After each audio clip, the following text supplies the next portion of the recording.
Welcome to the Next Gen Podcast. Stepping up to the microphone are your hosts, Bryson Wright and Alex Winton.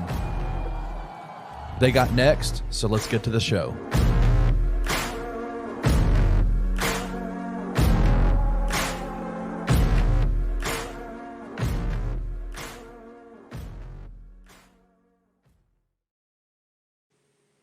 Hello and welcome into the Next Gen Podcast here on the Bluff City Media Podcast Network.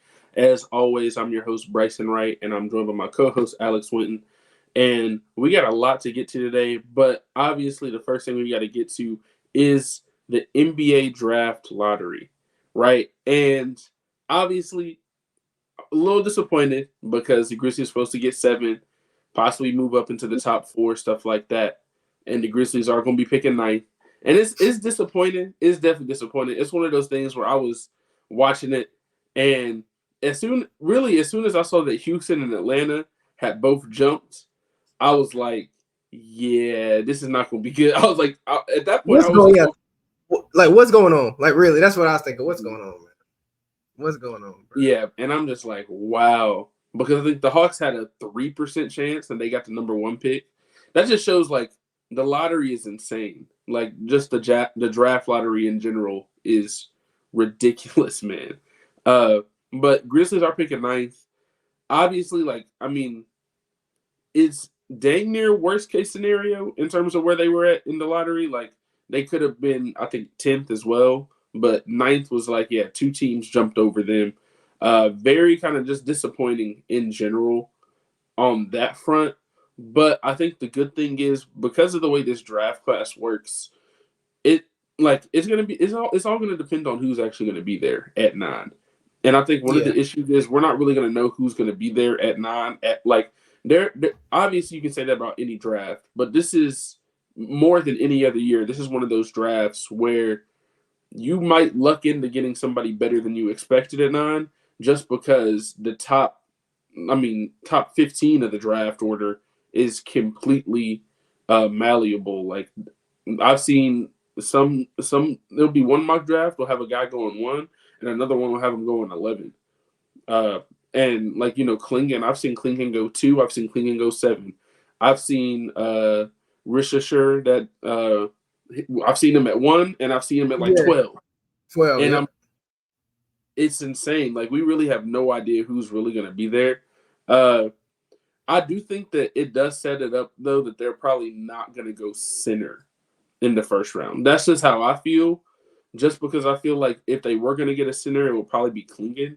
And I feel like Klingon is pretty much going to be off the board there. Yeah. Well, see, here's my thing. First, to start off, I was driving when this was going on. So I was watching it on my phone. I know, don't drive and do that. Listen, I was stopped. Don't worry. I was cool. But I was watching it, and I'm like when they said Atlanta and Houston moved up, because y'all know me. If y'all know me, for real, I think the lottery is very rigged. I've been said this forever, and I still believe it. So when I saw those two, I was like, okay, they moved to the top 4. Okay, cool. Then Washington was in there, because I said Washington, Charlotte, or Toronto was going to win it. I said that like a couple days ago on Twitter. So I'm like thinking, okay, Washington go win this, and then that'd be cool. Man, when I saw Washington at 2 and then I saw Atlanta at 1, I said, the Hawks? Like, I was literally surprised, because this is the most randomest draft lottery I've ever seen. Like you said, they didn't really have a high odd to get the number 1 pick. And for me, I looked at it, I'm like, okay, what's the reason they got number 1? Only reason I can think of is they're finna trade Trae Young. That's the only reason I got. Outside of that, I have no reasons. That's kind of spicy, but I kind of like it. Like, yeah, I would not be surprised. It wouldn't be surprising, but it's, people have talked about it, but like, that's literally the only thing I can think of. Like, they're rebuilding, blah, blah, blah. It's time to get rid of our contracts and do whatever. But they might not do that. But for the Grizzlies, I never thought they were going to move up. I thought they were going to either stay where they were at. I really thought they were just going to stay where they were at, like at 7.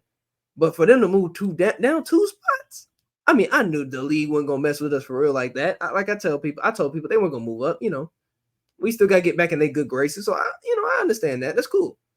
But to move down 2 spots, I'm like, dang, they really must not like us. Like, that's how I'm feeling. Like, dang, 9? Like, y'all know everybody has Klingon mocked to, or did have Klingon mocked to the Grizzlies, like, in some type of way, shape, or fashion. But like you said, he might go high. And so, when you talk about the draft, I mean, for me, this pick anyway, it doesn't change where I feel about it. Basically, I feel like this pick, you're basically adding a guy who could be your like 10th, like your 9th or 10th man, maybe. And then at best case, like essentially, he might even the player might even be your 11th man if everything works out how the offseason works out. And that's not to say the player won't be good, but that's just to show that they shouldn't be dependent on and that your roster is that deep to the point where he's your 11th player or that player is your 11th player on a rookie deal. So I mean, yeah, 9's bad. It's not the end of the world because again, we know this for the Grizzlies. Listen, if they want somebody higher, they will trade up to do it. So if they want Klingon, they will trade up to get. Now, I'm not saying they go. If Klingon go 2, I don't think they're going. They're not going to trade up that high. But if Klingon, let's say, drops to like, I'm looking at the order right now. Let's say he drops to like 5, 6 range. I could see them being like, hey, let's move up ahead of maybe a Portland if they wanted to take Klingon, or like a Charlotte. Like they could move up to get him if he falls outside of the top 4, like from 5, especially like you said in this draft where there's so much variance.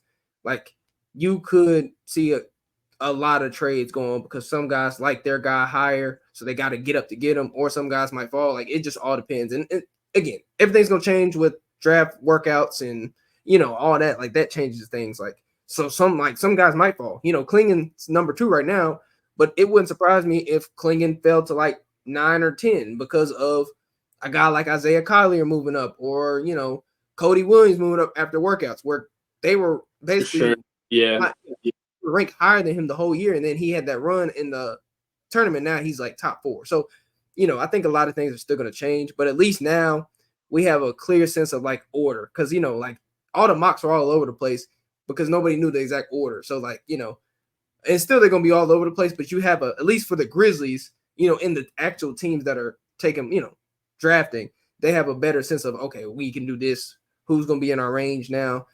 Are we going to trade it? Are we trade out?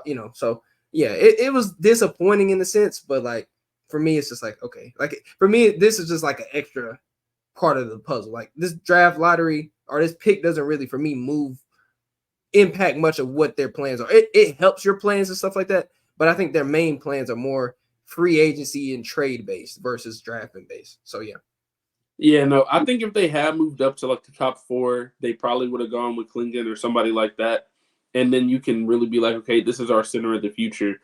But I do kind of feel like now that they did get 9th, I would be more leaning towards a Ron Highland, a Dalton Connect, Mateus Musalis, like somebody like that who isn't maybe not necessarily in a position of need right now just because, Vince and Gigi are going to play a lot of those minutes. But you got to keep in mind, like, as you probably want to replace Zaire. You want to replace Lil Ravia and like guys like Conchar. Yep. I was gonna say like Conchar, those are the type of dudes that played a lot of minutes. And I don't necessarily completely subscribe to the whole, oh well, they have Vince and Gigi, so they don't need to guard. They don't need to draft another wing. I don't agree with that because first of all, you can never have too many wings, like 6'9", 6'8" wings. No, this is a wing driven versatility league. Nah, like draft another one, please. Like, and that's I'd be fine with that, especially if it's a Ron Holland. Like I said, Ron Holland and Dalton. Those are the 2 for me. Obviously, I'm a Tennessee fan, so like I would love to have Dalton Connect just because of that. But in terms of being somebody who can legit come off the bench, he's gonna be, probably a 38, 39% 3-point shooter just first day in the league. Like I believe he's that kind of shooter. And he has shown the ability to actually put the ball on the floor and score, which he's not going to need to do. But you see, like, obviously he's not as big as a guy like Aaron Gordon or Michael Porter Jr. are for the Nuggets. But just watching what it's like when you have somebody that's a role player that can also create their own shot at times, it just kind of throws everything off because you're so used to people being just catch and shoot. But I feel like he's much more than that. And I say the same for Ron Holland, which obviously he's going to be like a lot of his like upside does come on the defensive end as well. But it's just one of those things where, and he has better size. I think he's like 6'7", 6'8". So it's like he has a little bit. He's more athletic. Better size. He's more athletic. So it's kind of like it. Like I'd be fine with them going either way there.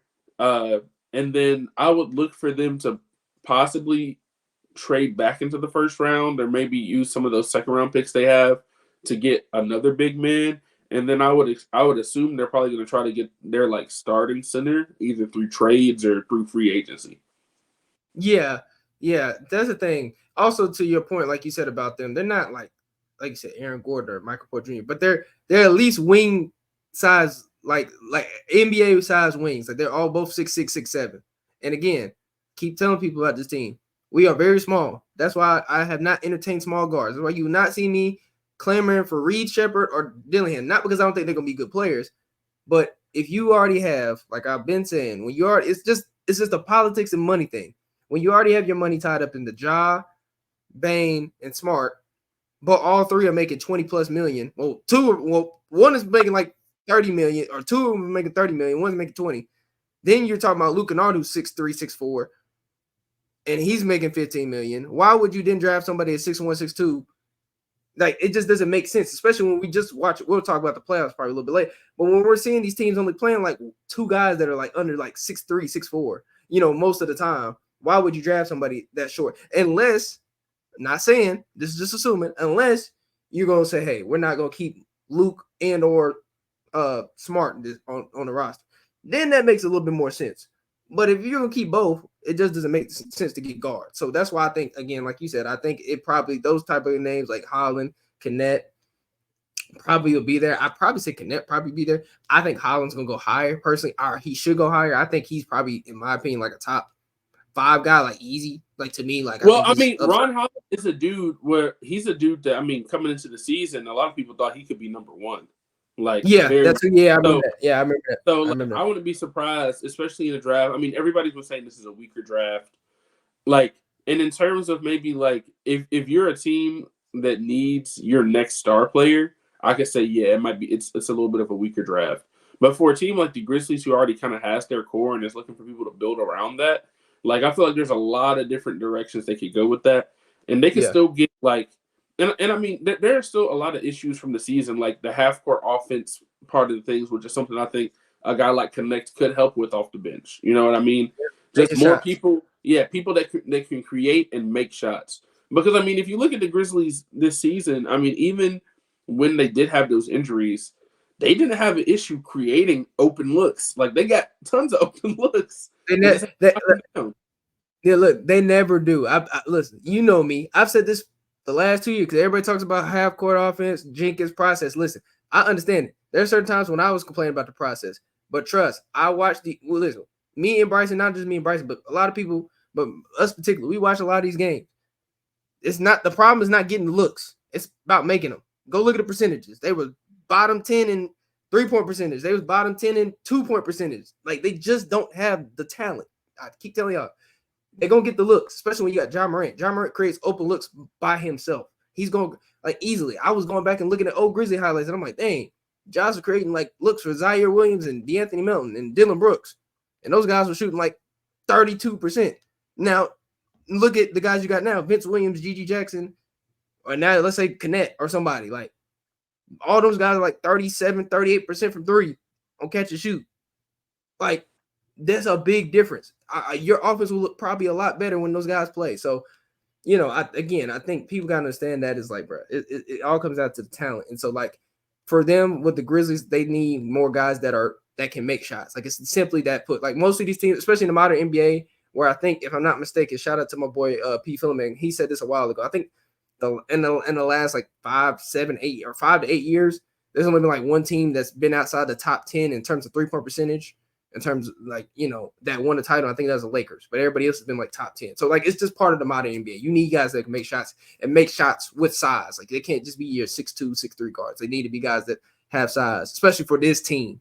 I mean, any guys that can make shots or that can bring upside, with, some versatility, like with size, that's who you go with. That's why Holland and Kennett, Buzelis even makes sense. Those guys make sense at that pick. And again, they could also trade down. I want to say that too. They could trade down, but I don't think they're going to trade all the way out, because I know some people are talking about, like, they're just going to trade the whole pick out. I'm like, no, they're going to draft somebody that's going to be on a rookie contract. It's just a matter of where it's going to fall, like, in terms of the pick. Like, are they going to trade up? They're going to stay there. They're going to trade down.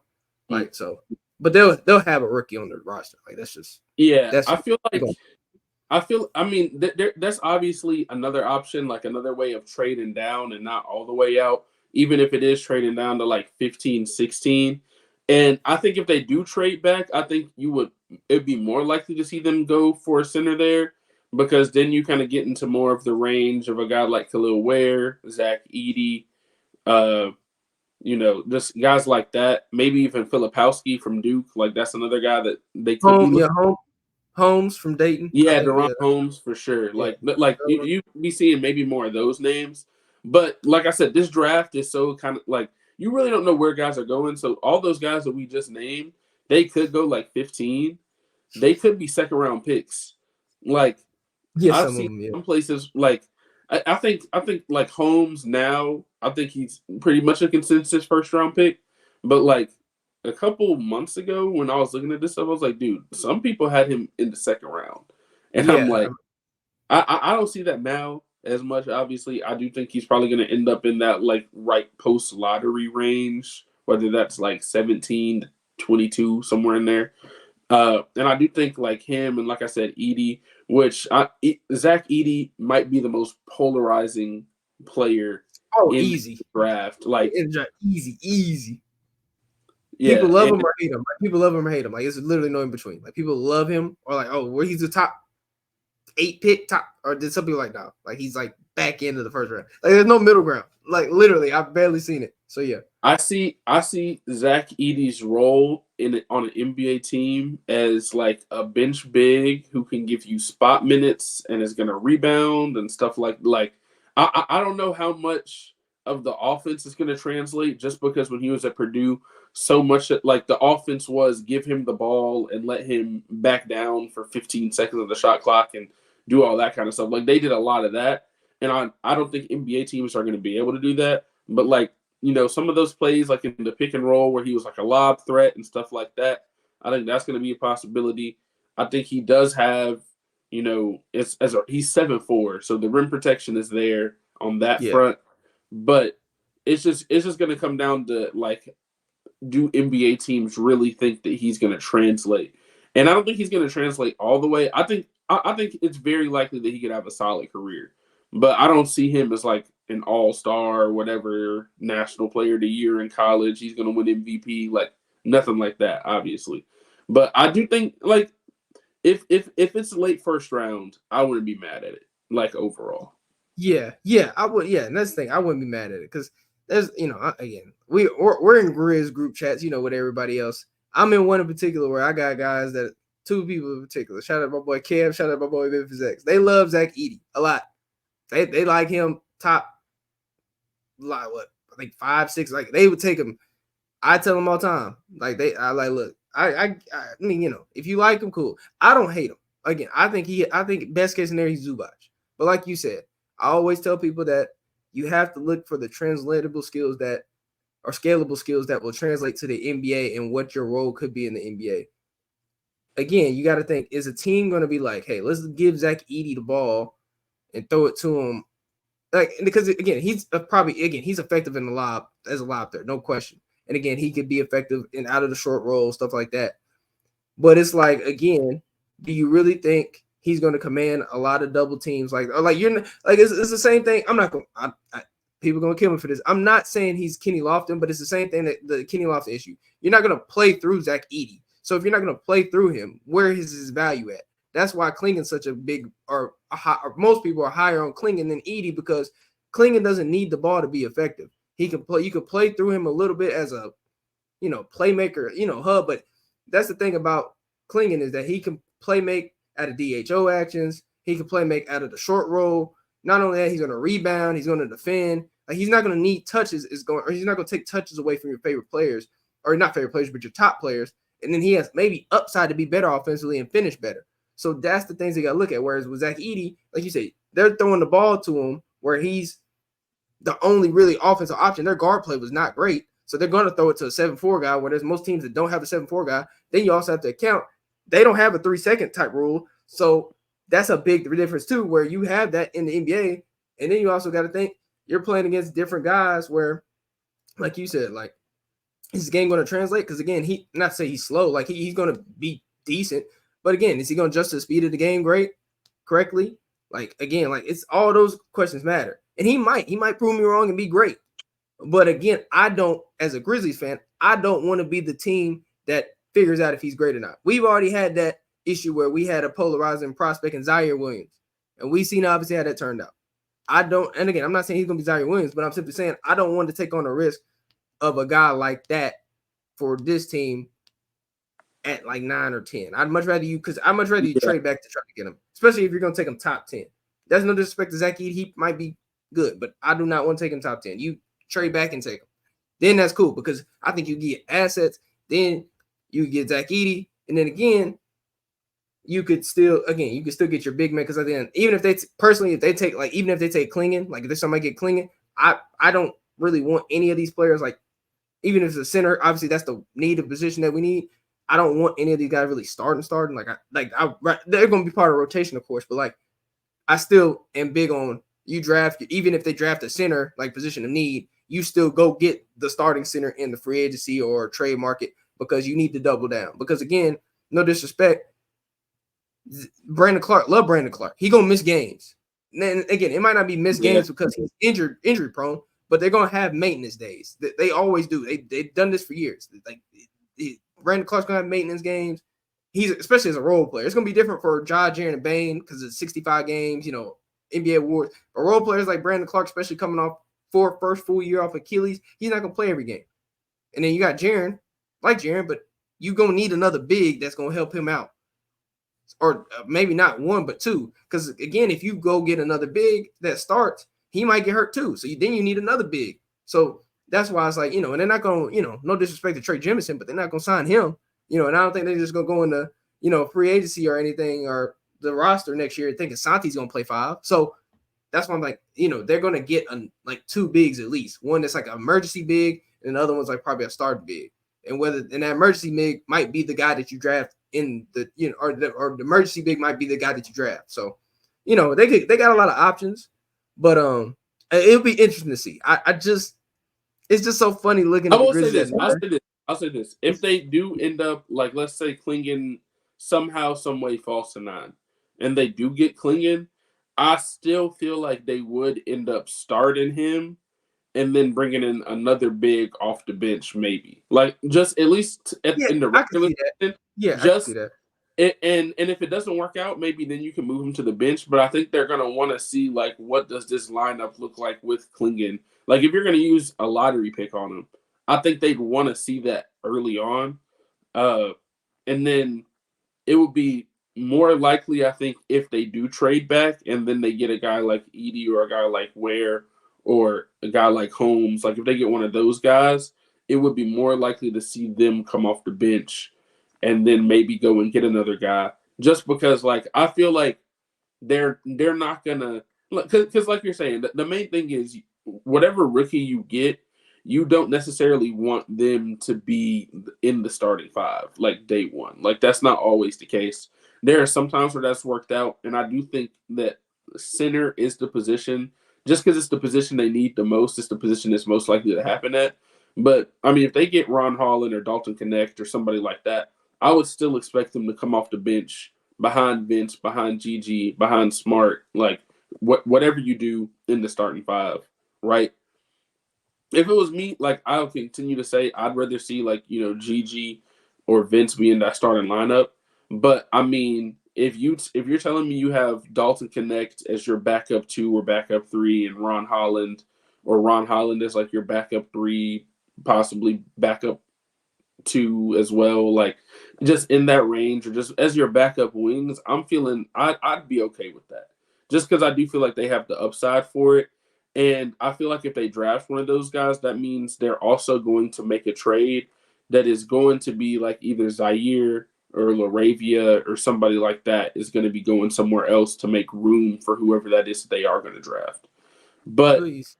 Like it, and I think that's like the most likely thing is if they do stay at 9 and they basically draft somebody to replace Zaire. Or draft somebody to replace Laravia, or draft somebody to replace Contra, whoever it is, and then they trade one of those guys, or maybe even draft somebody to replace Kennard, because obviously they're high on Luke, but not sure if they're going to accept the team option. Not sure if they're going to try to sign him back for less money, like stuff like that. So there's a lot of options that go into that. But if it's one of those things where it's like, if you don't want to pay Kennard $15 million and he thinks he can go somewhere else and get that, well, then what are you really going to do, right? You got to go to the draft, go to the trades, go to free agency, maybe even accept his option and then trade him, sign and trade. Like, there are a lot of options they can still make, or that they still have. But I do think that now that we know where the pick is, it's like you can kind of see the pathway a lot easier now, because before this we've been saying like there's so many options, but like it could completely change if you move up or move down in the lottery. Obviously now they've moved down in the lottery. You now know kind of somewhat of an idea of the type of players you're going to be getting. They still have combine stuff coming up, like we said, so there could be a lot of changes in terms of who's going where. But I still think the most likely thing for now would be they do draft either like one of those wings that's in that range, whoever's available, and then they go and try to get a center in the free agency and the trade market. And I know we talked about them trading down as a possibility. I don't really see, like, Zach Kleiman does not strike me as a dude that trades down. Like, he's traded up in every draft, and now that they actually are in that top 10, and it's this is the first time they've been in the top 10 for a pick that was their own pick they didn't have to trade up for since Josh. So it's been 5 years, right? Yeah. Mm-hmm. So and they haven't really, I know they traded out last year, but that was kind of a completely different scenario because they were at a time where they felt like last season, it was like, okay, they had Jake, Zaire, those guys. They had, a lot of question marks on the roster that they wanted to find out about. Whereas this year, you kind of know, like, okay, these guys are not, most likely aren't going to be pieces for the future. Still maybe have some upside, but I think they're much more likely to move on from somebody like that after this past season, especially if there's a chance for them to get like a veteran center and bring them in as well. Yeah. So that's the thing with the Grizzlies, right? Is that they got a lot of different options. The basis of this is that they got, in my opinion, if I count correctly, they got 7 guys that I think are going to be playoff rotation guys. Well, not just playoff, but regular season. You got Ja, Jaren, Bane, Smart, Vince, GG, BC. I think those are the 7, right? The goal right now is to add 2 more that are like established guys. Like, you usually need 8 or 9 in the playoffs. So they're trying to add 2 established guys. One of those guys is going to be a center. Clearly, that should be the goal. Then another one should be another wing, in my opinion, or combo forward. But in order to do that, like you said, they are going to have to move some of the contracts that they already have. Because, and again, they can still do it. Because, I think, I can't think his name right now. The dude who does, for ESPN, does a little, he's a former GM. He does a lot of the breaks down all the stuff that, like off-season teams, and he's talking about second apron and stuff like that. The Grizzlies can still do the stuff where they can aggregate money so they can like combine like salaries and then do that to get a guy back for the same salary. So that's why I think that would make sense, which I think they're going to do it. There's no way, in my opinion, you draft another wing and you're going to keep Zaire Williams and John Conchar and Jake. They'll probably keep Jake because he's cheap. But if you go look at their roster, you got, and I think in Conchar, Zaire, and I think Santi, you probably got about, I think around 14 million, because I think Conchar and Zaire are both 6 million. That's 12 million together, and I think Santi's around 2 or 3, so that's like 14 to 15 million. That's just sitting alone. And I didn't even mention Luke. So if they opt into him, that's another 15 million they got, and they could use that for another trade. So point is, they're going to start doing all that. They're going to move that money around now because this is the best time to do it. Like, this is the only time they can really do it, because once you get to like that, I think the first apron, you can't do that type of stuff where you can move money around to bring money back in for the same type of guy. So that's why I do think, you're more likely you move Conchar and Zaire, and like you said, this guy that you draft could be a replacement for that. Or, like you said, they could draft maybe a big, and then they feel like, they'll get another big. Like, either way, they got a lot of options. But the main thing is they're trying to add 2 more players to their main rotation and then still build in the back end of the roster. And I think, again, this pick will be a big reason for that. Because like you said, last year was unique where they traded out of the draft because, again, they already had so many question marks. Like you said, now you already know. Like I said, you know Vince, you know who Gigi are. They're going to be players. Like they're going – like people got to understand. These guys were like players when the team was like – had consistent up and down guys. Now they're going to be playing next to Ja, Jaren, and Bane healthy. Both of them didn't get to play with all three. Well, Vince did for a time, and look how Vince looked for a little bit. And that was a different version of Vince we saw at the end of the season when he was, before he got hurt. So now I think about if you see that version of Vince at the end of the season with those guys, then Gigi, like they're gonna be players. So that's why it's like, okay, it's about adding 2 guys. I think again, this 9th pick could be another guy in that rotation. Probably the back end, like I said, realistically, you're hoping he's like your 10th or 11th guy. That would be the best case scenario. And then you fill in the back end with, maybe vet men's, you already got Rose probably still here as a vet guy. They might get, bring back Lamar Stevens and then whoever else is in the free agency. But again, it's about basically still, I said it last year, it's about cutting out the fluff. They still got a lot of fluff on this roster. You need to cut it out, and it's expensive fluff. I know $6 million doesn't sound like a lot, but for a team that is not going to, they don't have a lot of options now, especially when your contracts are kicking in. Josh's contract already kicked in. Jaren's obviously, Baines is going to kick in soon. They don't have a lot of wiggle room to where they can just go out and sign guys. They got to, and again, you don't have a certain amount of window to aggregate stuff. So this is the perfect time to move money where it doesn't make sense. Like Conchar could be great for a team that, already has their guys and they don't need scoring or they don't need shooting, and he can just be a plug and play guy. But for this team, that $6 million needs to go somewhere else. It needs to go somewhere else. I don't know where, but it needs to go somewhere else. So, they got a lot of flexibility, they got a lot of moves to make, but the fact that they got a lot of options is great. So hopefully they make the right moves. And again, hopefully we get more clarity as, the offseason. Well, yeah, really we get close to the draft about who's going to be there, who's not, because you know how it is. Once you get to the round, like the 1 or 2 weeks away from the draft, most of these guys that come out with these mock drafts, they'll probably have a decent idea where guys are going to fall. And even then, it might not in this draft because this could end up being like, I won't say the Anthony Bennett draft, but dang near it could. I mean, I think you take Sarr 1, but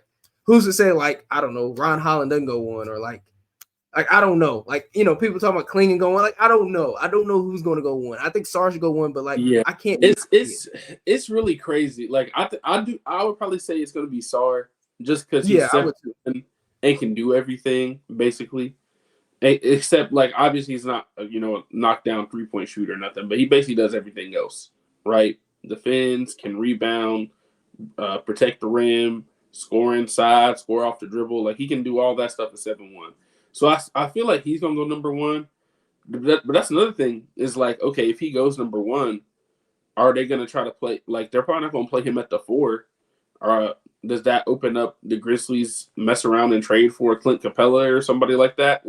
Yeah. Not saying that's number 1 option, but that's just stuff that I think can open up now. That's something that I, probably wouldn't be thinking about, but now that they have the number 1 pick and they could probably want to use it on a center, especially if they do keep Trey, that they want him, they want Sarr to be that pick and roll lob threat. I would see them being willing to move on from a guy like Capella, and I mean I'd be fine with a guy like that on the Grizzlies too. I gotta say this real quick. No disrespect to Clint Capella. I watched a lot of Clint Capella the last 2 years. Please do not, Grizzlies, please, if y'all listen to me now, do not get Clint Capella. Go for a Kongu. Capella is cooked. I promise you. He's not the same. This is not Houston Capella. I know he's inexpiring. I get it. That's very true. That's 20 million. If you're gonna get anybody, get a Kongu. Get a Kongu. Don't get Clint.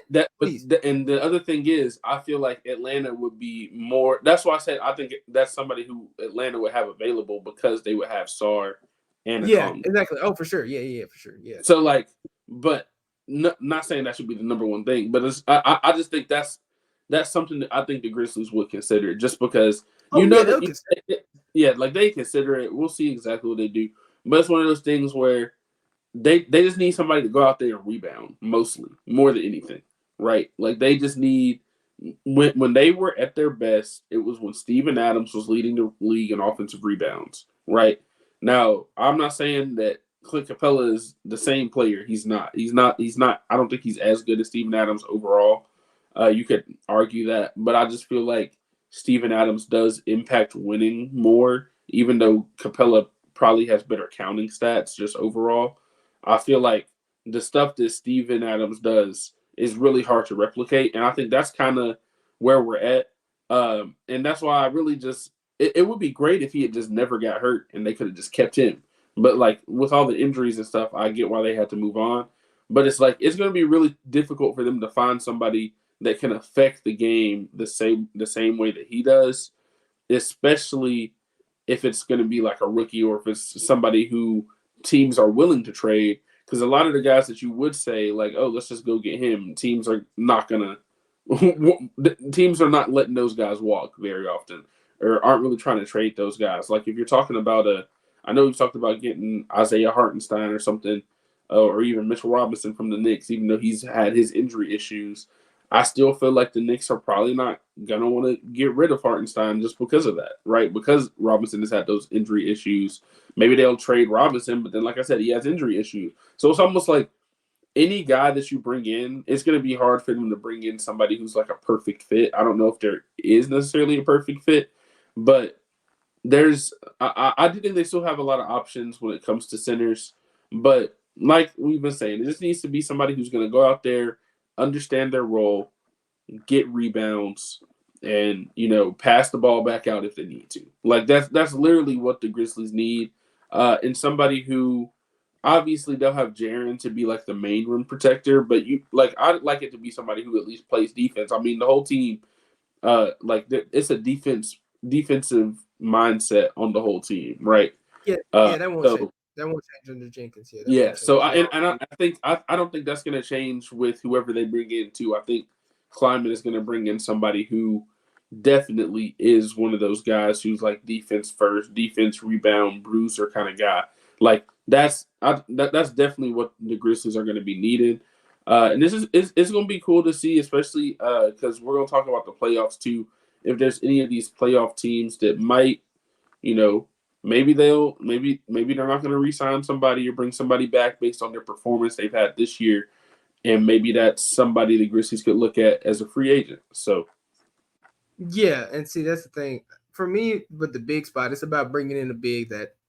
Obviously, they got to rebound, but I think, again, that they got to bring a dynamic that we haven't had. Obviously, you can't replace Adams, but I think the thing is, I've always said you built your roster or that position around. Obviously, it's good to have Adams, but I always say he's more of an 82-game guy than a 16-game guy. You need a guy that possibly can, I think, can play in the 16 games, but gives you optionality to play different ways, which is why I like, I name guys like Isaiah Hartenstein because, again, we've seen that he basically does a lot what BC does, but he's 7 feet tall, which gives you a lot more optionality, especially, him being bigger.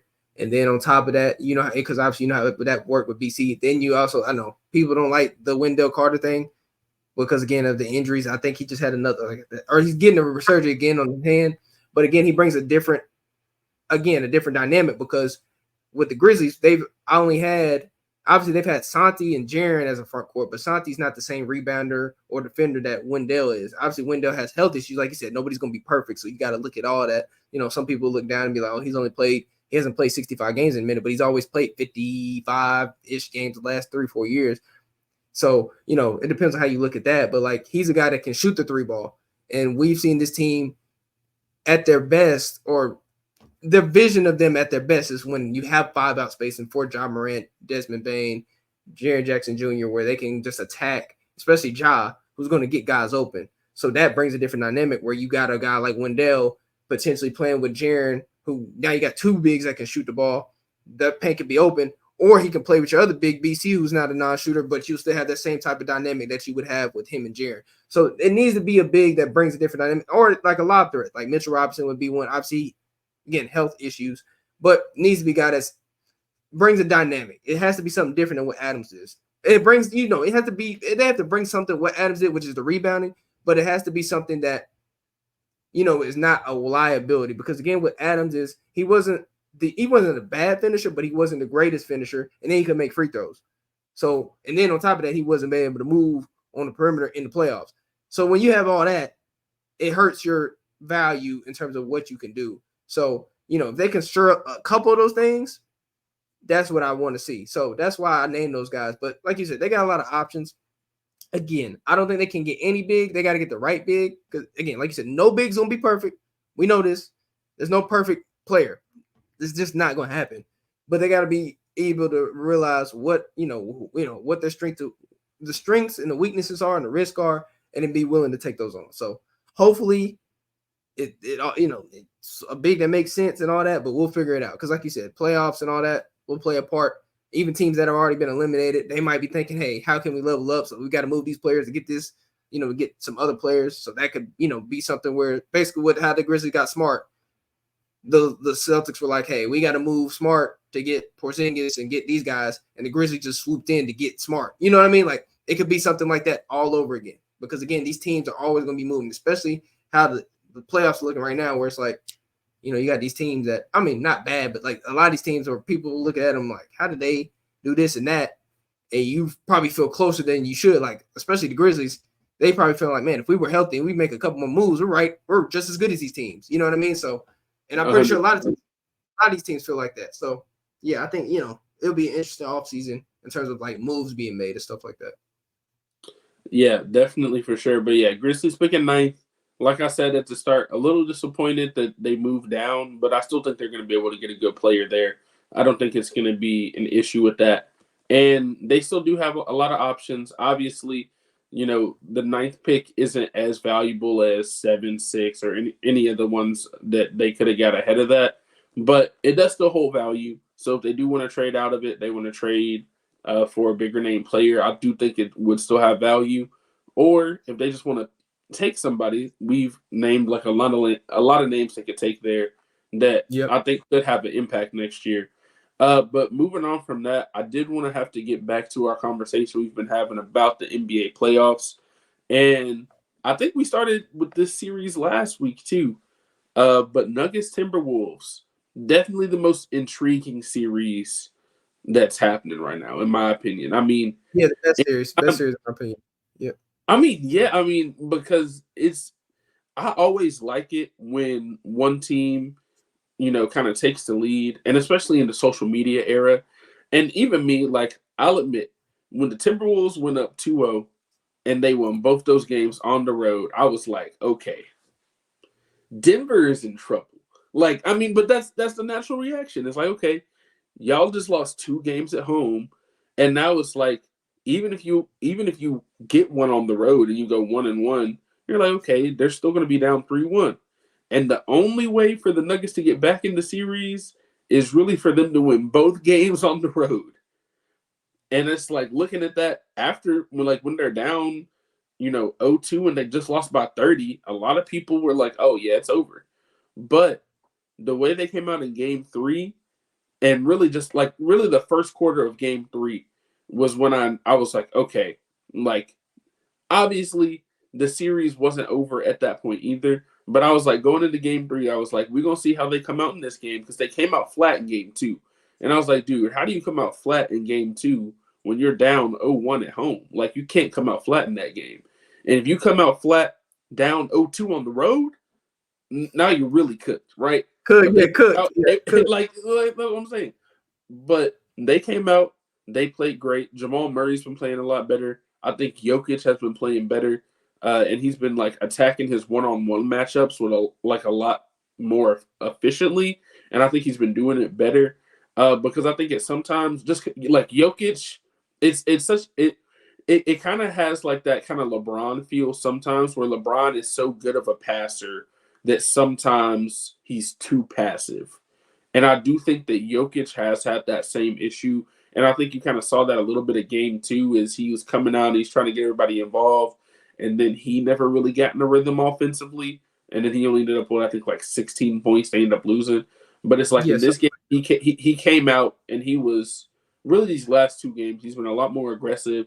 Not to say he's still not getting his, teammates involved. He's still having 7, 8 assists every game. But I think he's been more proactive about attacking those one-on-one matchups. And especially now that they've had both Gobert and Cat on him, it doesn't really matter. Like either one, if he has that one-on-one matchup, he's been attacking that, and he's really been dominating. And I think that's been a big difference. And then, dude, Aaron Gordon. Like, Aaron Gordon, based on this playoff run, like, I dang near want to say Aaron Gordon is the best role player in the NBA.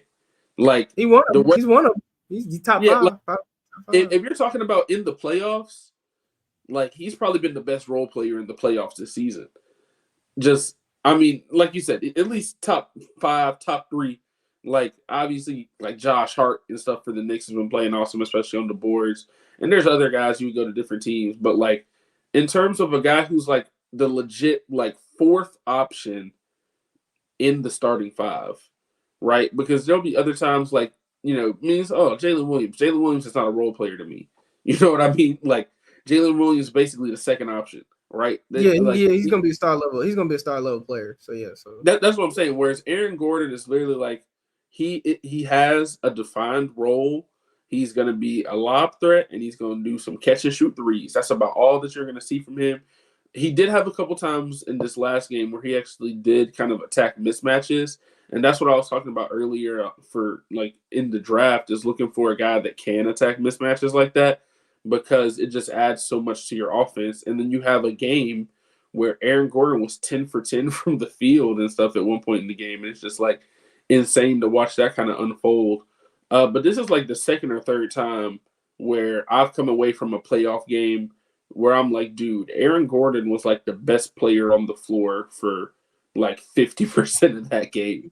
And it's just crazy to think about that.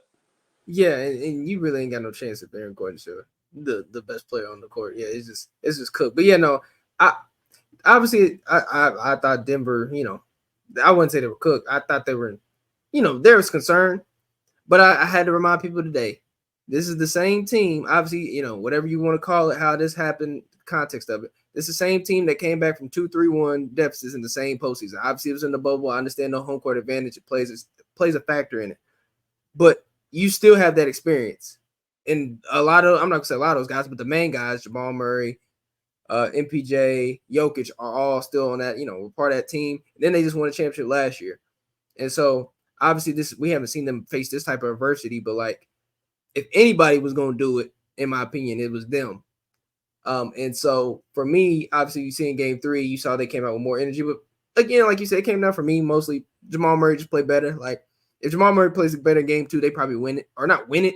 Game 1 or game 2, but game 1, if he plays better in game 1, they probably win it. Game 2, it was cooked by like 2nd, 3rd quarter. They had to come back. But again, they got a lot more from their other guys as well. Like I'm looking at right now from this tonight, like Justin Holiday's been big. He's been hitting big shots. He had 10 points tonight. Christian Brown made some big shots. Reggie Jackson made a key shot. Like even in MPJ only had 4 points. And again, they're starting to defend. And I think Jokic even said it too.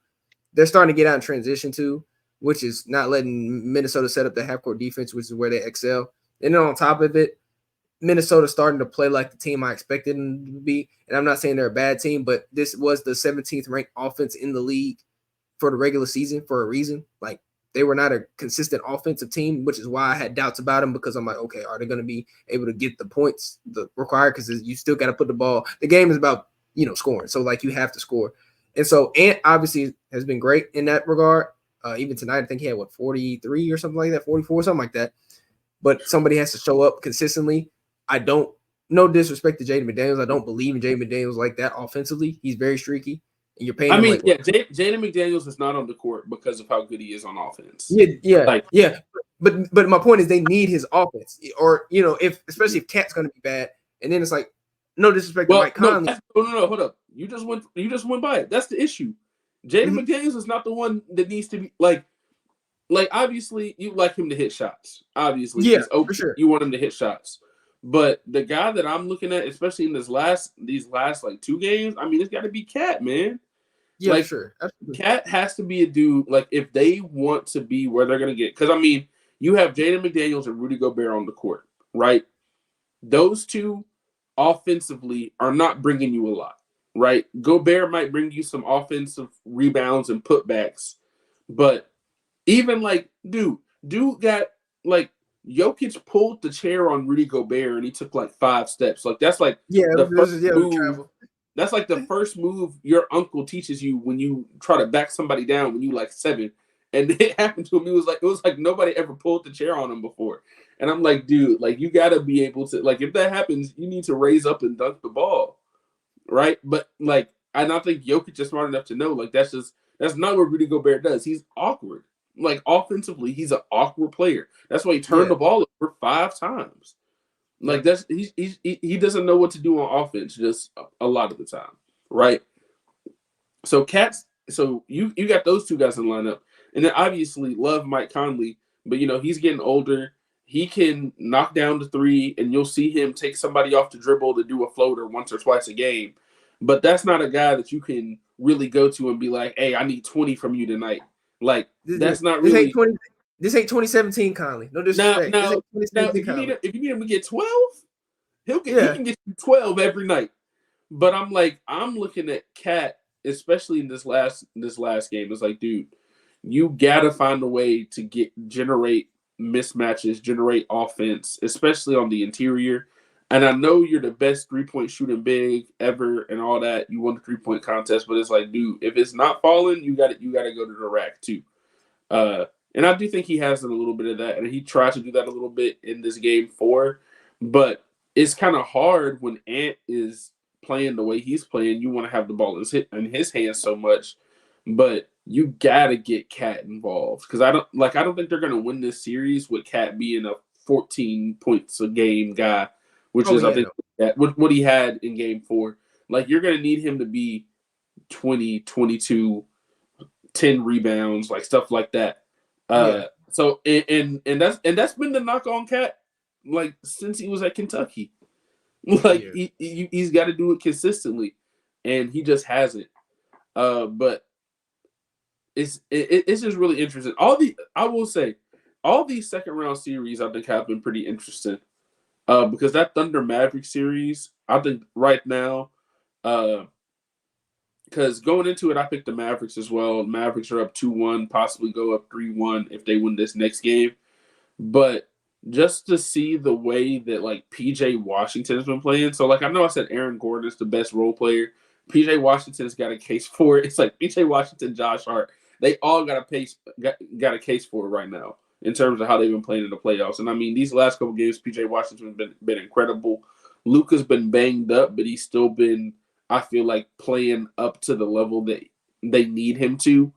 And then I mean, Kyrie.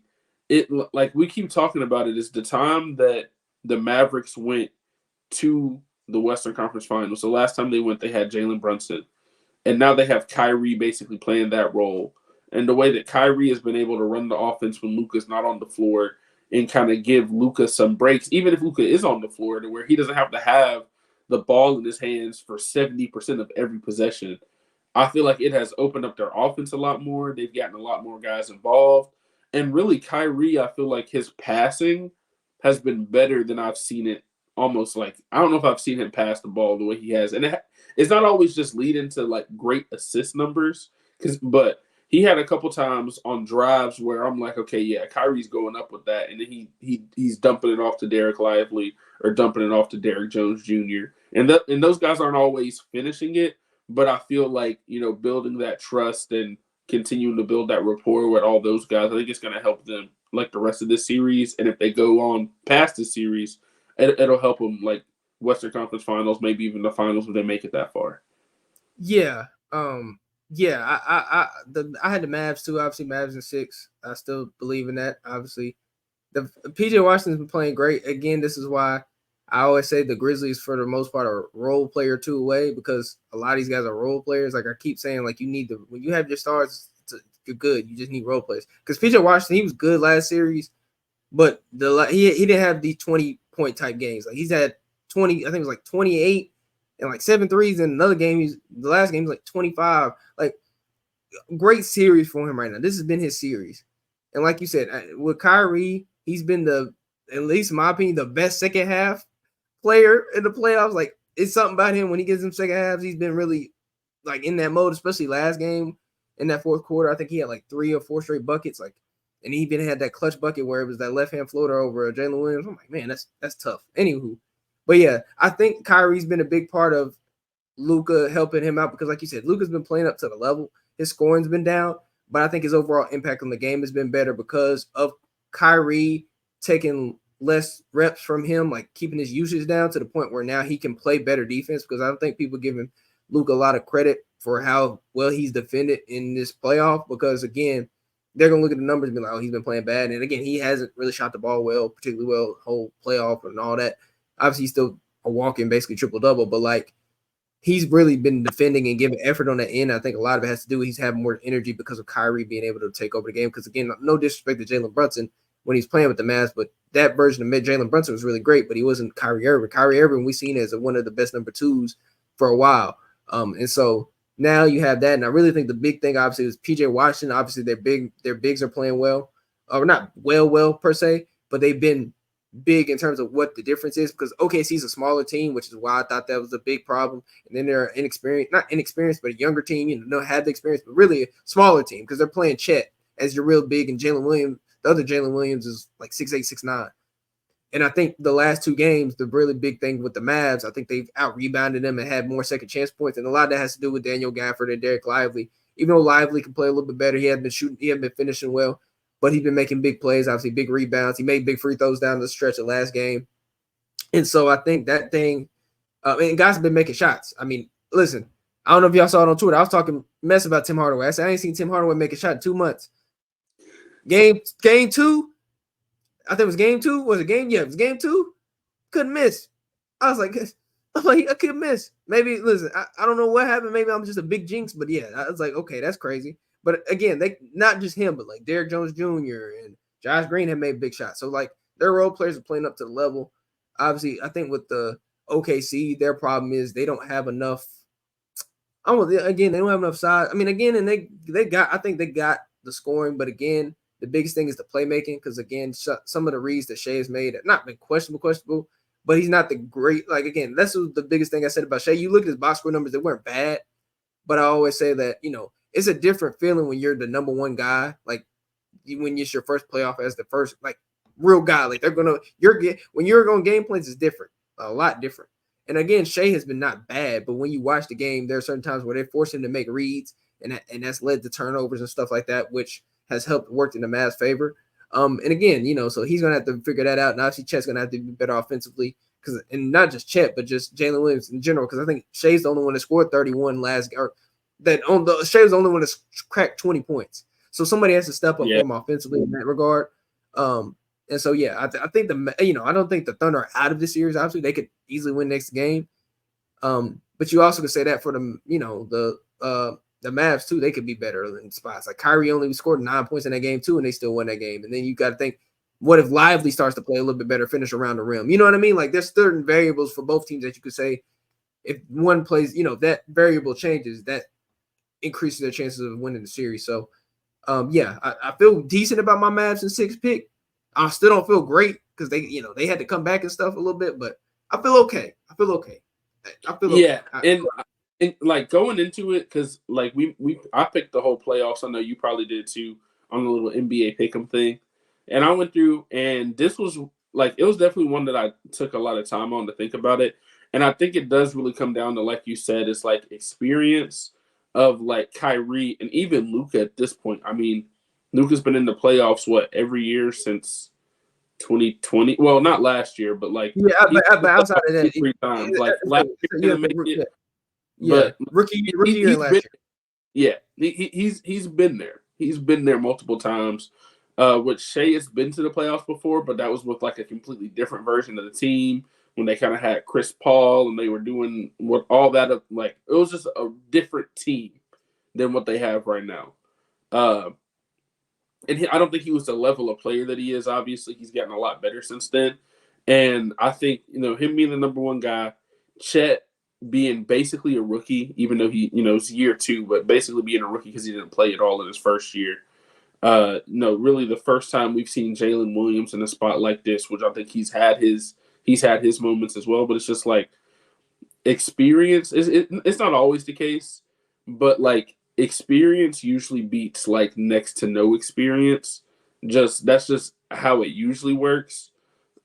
And I feel like that was kind of the thing that put them over the top when everything else is kind of equal.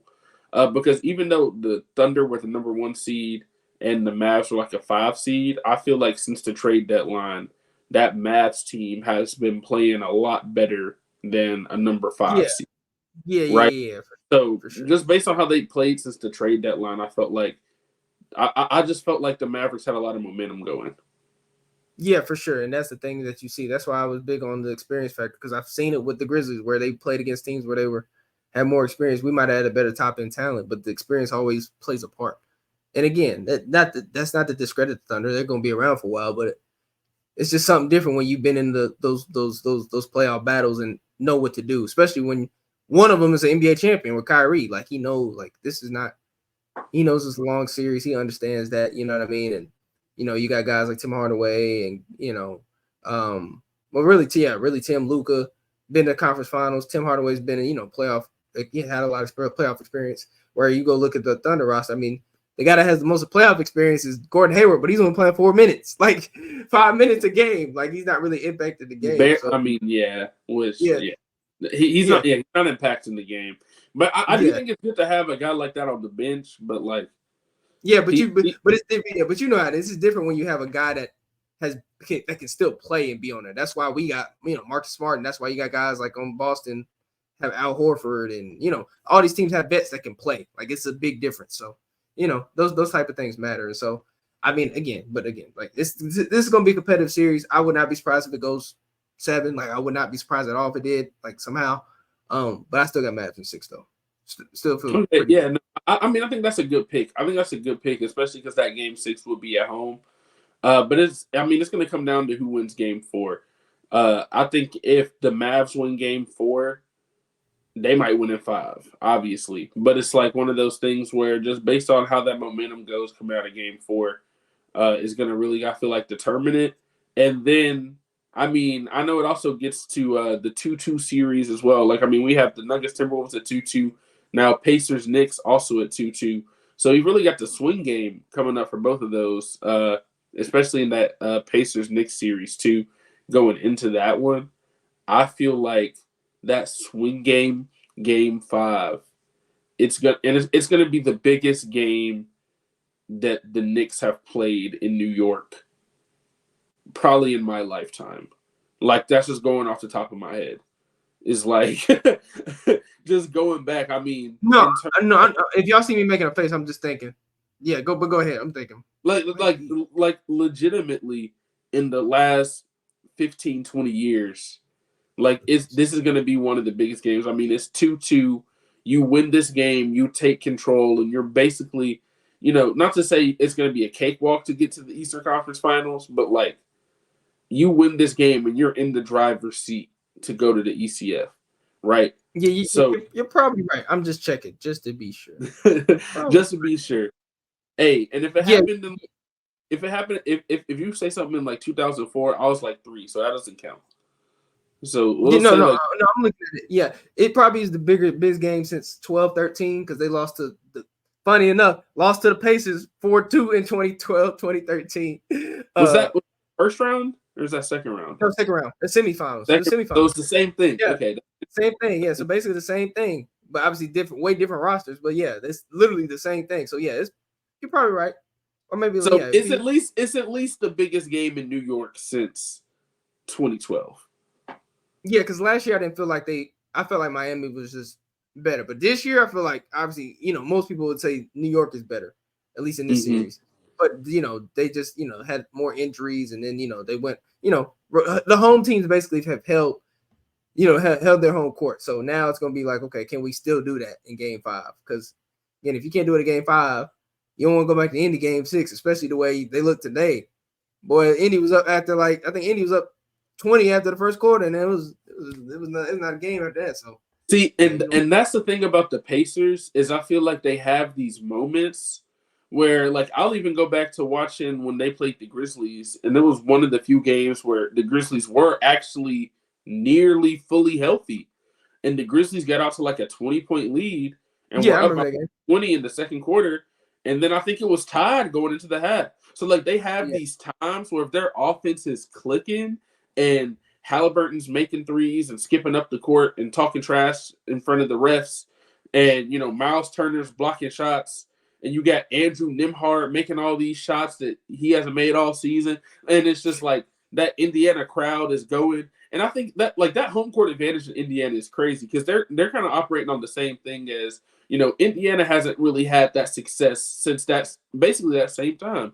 Really, since the last time they've played each other, neither team has had the same level of success where they've been to the playoffs and they've actually had these times. And even though the Knicks have been to the playoffs the last couple of years, I feel like this year is different. I mean, they're the 2 seed, right? So it's like everything's a lot different. But I just feel like originally going into the series, I picked the Knicks. I do still feel good about that just because everybody's won their home game so far. But Game 5 in a 2-2 series, Game 5 is always a swing game. So it's always going to come down to if the Knicks can lock down and hold on their home court, get that extra energy that they get from playing in front of that New York crowd the same way the Pacers did. I do still think it'll probably be Knicks in 7. That was my original pick, even before the playoffs. I think I had Knicks in 7. So that's probably about what I would expect. But with no OG Anunoby, no Mitchell Robinson, that's obviously Julius Randle's been out. It's going to be difficult. They're going to need some more from Precious Achiuwa, Miles McBride, guys like that. Obviously, DiVincenzo had Alec Burks. Yeah, Alec Burks coming in.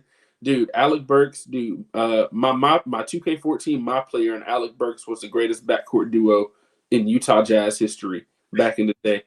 That's how long Alec Burks has been in the NBA. And it just came out of nowhere. And he came in and was hooping. And I was like, okay. Alec Burks done earned himself another contract for somebody. I'll tell you that. Alec Burks is going to be on somebody's team just off of that run he had. Shoot. They gave alone.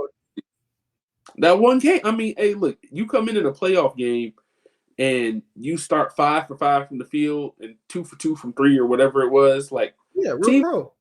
Yeah, that's true. True pro stuff, bruh. And no more What a Pro Wants commercials either. I'm throwing that in there. That just reminded me of that. We don't need to see that no more. It is going to be funny if they show that when the Thunder are down by 20 in a game. That would be kind of funny. Yeah, exactly, But if I never see that commercial again, it will be too soon. I'm sorry.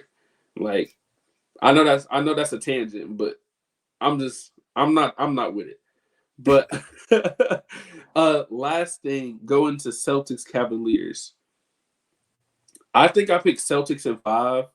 The only reason I picked Celtics in 5 is not because I think the Cavs should have won a game, but because I knew the Celtics were going to forget how to play basketball for at least one game. They're going to trick off a game. They do it every series. Yeah, do it every series, man. Do this.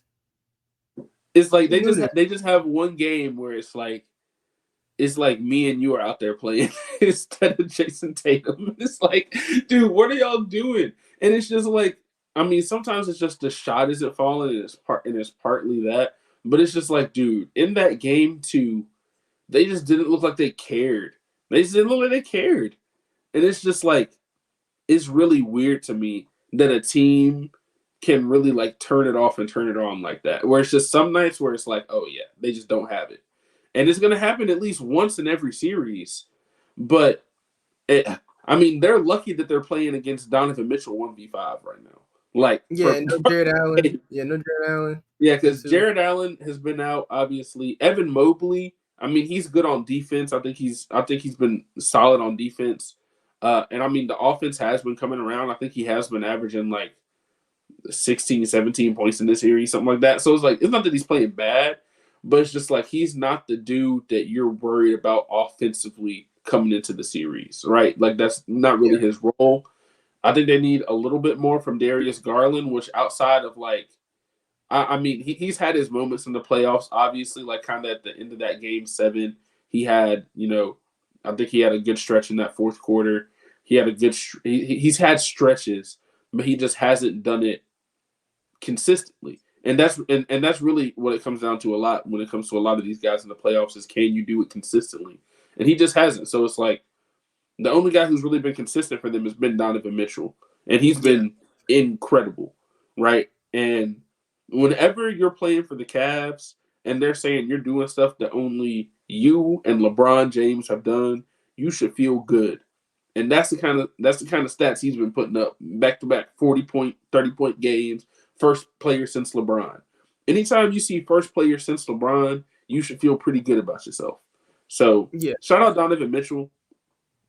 I just don't know if they have enough besides Donovan Mitchell, especially with Jared Allen being out.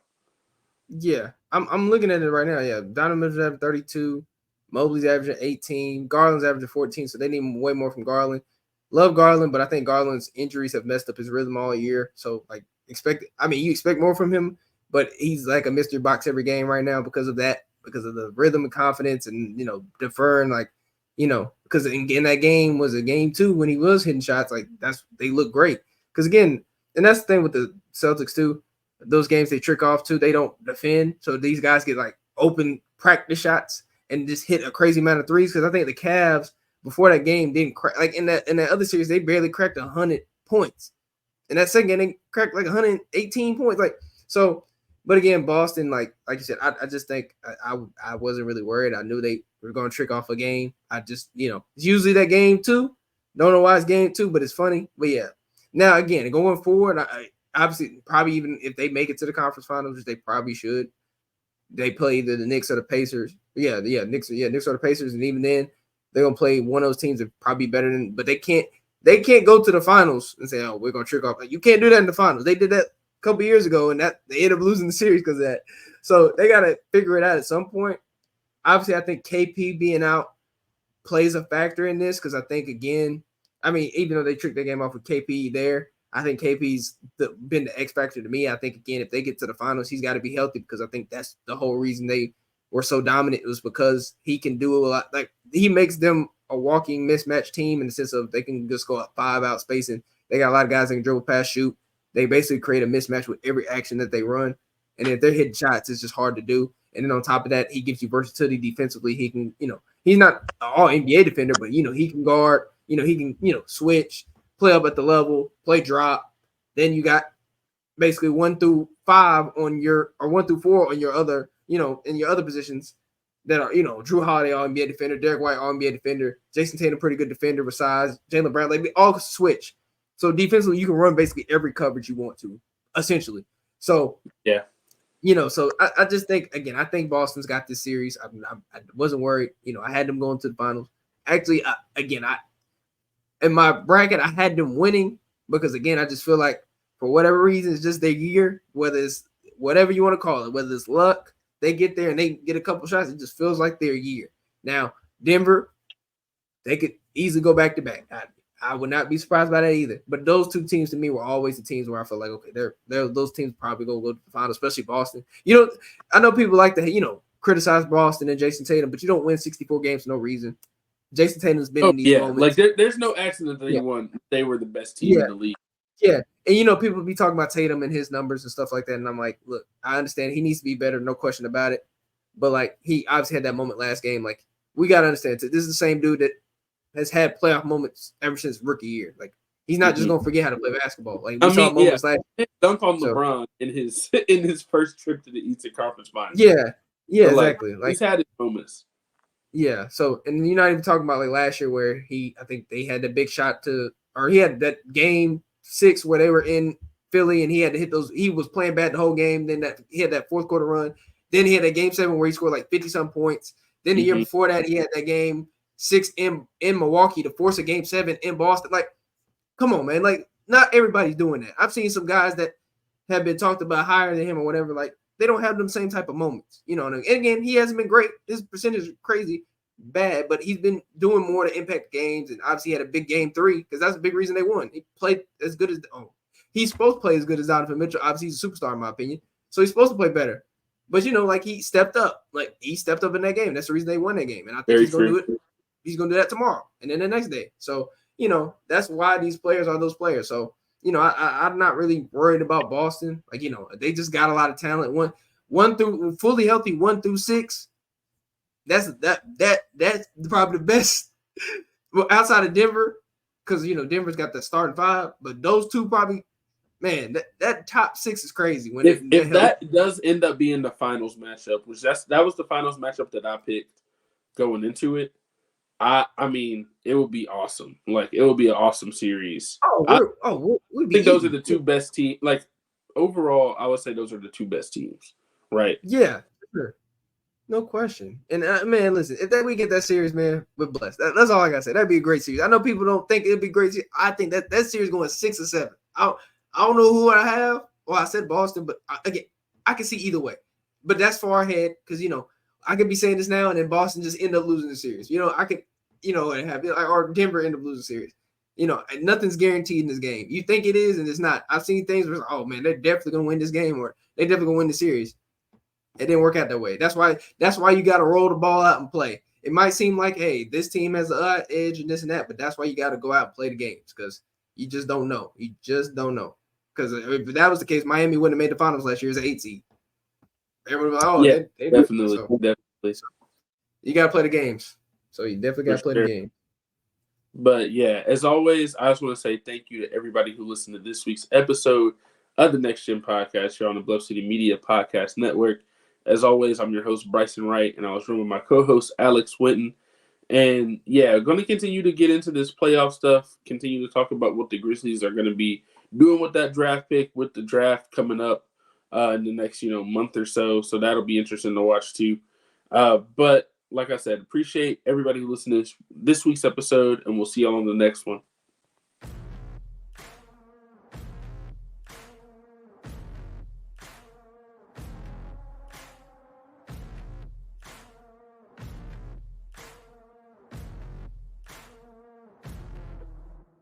Thank you for listening to this episode of the Next Gen Podcast. If you enjoyed this episode, leave a like and a comment wherever you download your podcasts. Head over to www.bluffcitymedia.co, where you will find comprehensive coverage of all things Memphis sports and how you can become an insider. We'll see you back here next time.